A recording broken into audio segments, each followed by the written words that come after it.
All right, good morning, good morning, good morning. So today's class is going to be about prenatal maternal stress. I'm going to be providing this just like always. And this is really, I'm going to be teaching not from this piece of paper or from this research, but actually from my own experience and from what I know of farm animals, and then sharing this with you to back the allegations I'm making today.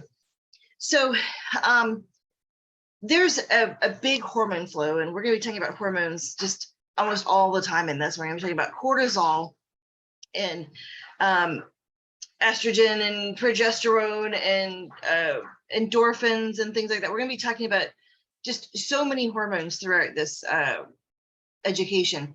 But today I want to talk about and focus on cortisol and the impacts of cortisol on the neonatal or the, oh gosh, I'm gonna have to start over on that one. No, I'm just gonna keep going on the on pregnancy. Just stop there, start there.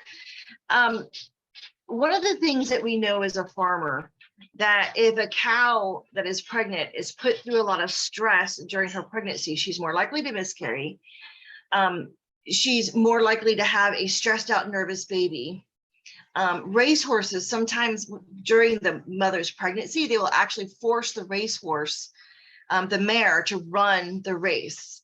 And there'll be mock races. There won't be like the real stakes or anything like that on it, but they'll force her to run against other horses all throughout her pregnancy, with the idea that that burst of adrenaline and that burst of cortisol will actually imprint on the foal, so the foal becomes a more responsive racer.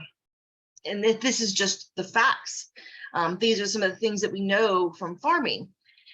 What does that mean for our moms? What does that mean for the women that we serve? Or if you are a pregnant woman yourself, what does that mean for you? And the reality is there's a whole lot of research to suggest that if a baby in utero is exposed to, let's say the mother's going through, stress woes as far as financial woes all the time, or that the husband is abusive, or that the mother is homeless or on drugs or other medications or depressed or has anxiety, we know that these are laying patterns of thoughts and patterns of hormone flows in that baby's brain. So it's really important that we frequently have these conversations with moms about the impact of cortisol and the other stress hormones during the pregnancy. They are different, and most of you know that I have several children, and I can tell you by the personality of my child after it was born, kind of what I was going through while I was pregnant with that child. Because my pregnancies and whatever were so different, and the majority of the pregnancies, my first one, I was homeless most of the time. I felt like I had to run and hide my baby because people were telling me that one of my family members, wanted my baby and was going to sue for my baby. And so I had that cortisol all the time, that I felt like I had to protect that. I also, was in incredible poverty and went through homelessness. Well, that particular child came out with a higher level of stress on a regular basis.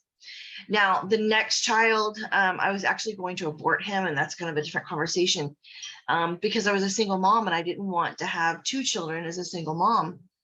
And so I always felt, now this probably coming from me, but I always felt like there was an almost got rid of that child, and almost didn't love that child, and almost. And that produces a hormone in the mother's brain, therefore giving the child that hormonal pattern in their brain. And he is very aloof. He's very, I don't want to say distant because we're actually super close, but can be aloof, like don't speak for months at a time.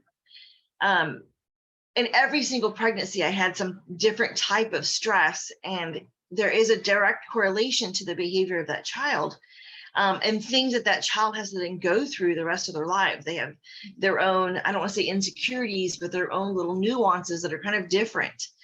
And I've noticed when I'm serving other women that that's absolutely true.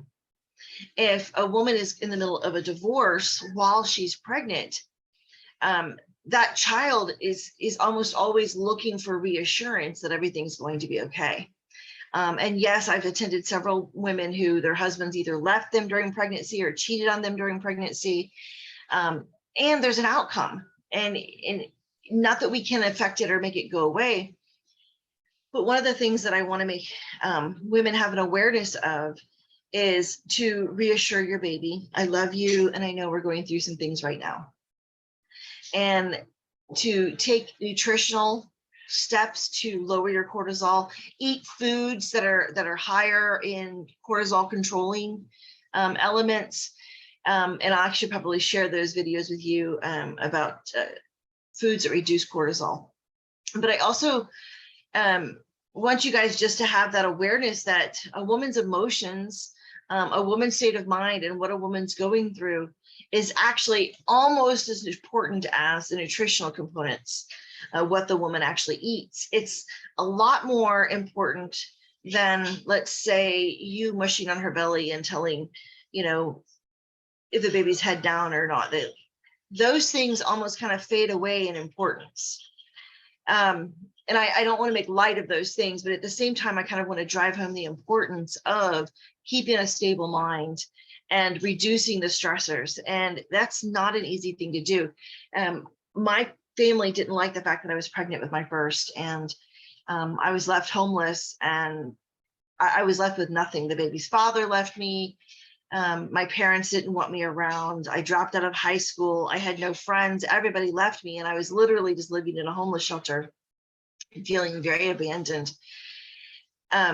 That had an impact on my pregnancy. It had an impact on how much I did eat or didn't eat. It had an impact on my self-worth, my hormone flows, had an impact on my birth. And at the time, those things were considered trivial. Nobody really cared about the impact on the baby. They just didn't want a pregnant teenager around. So as a midwife, or as someone who's going to serve women in the future, I want you to have a broader awareness. And I want you to kind of drive home how important it is for women to eat right and to rest and to let things be as they are, and to reduce their worry as much as humanly possible. Okay. It's kind of a serious subject, and it's kind of a downer, but you are going to face that. And this kind of leads into another subject of drug use during pregnancy. Would I attend a birth of someone who's been doing drugs? It depends on how bad they are, what drugs they were. And the biggest problem I have with attending someone who's been doing drugs is it's depleting their nutrition, and it's setting up those brain wave patterns and nervous system of that baby.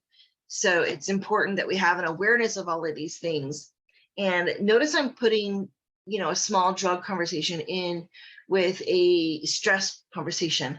Well, because it's a stressor on the body. And anytime we add a stressor to the body, we're actually having an impact on the baby. And I want everyone to be completely aware of that. Okay, so I'm going to share this here. I shared my little blurb, and I hope this impacted your life. And I would like for you to read this. I would like for you to save it. And I would like for you to give me a little paragraph of what you got from this research, and what you obtained from this for yourself. And if you've had babies in the past, I want you to kind of give me one paragraph per child and think of how your stress levels during that pregnancy impacted you and your baby. Okay, so bye for right now, guys. I'm going to get a whole lot more posted. I'm sorry I haven't been posting very much this month. It's been kind of a crazy month, but thank you for hanging in there with me, and you're about to be joined by a whole lot more students. So anyway, so that's all. Let me see if I can figure out how, there we go. I got to get better at this this internet stuff. All right, bye guys.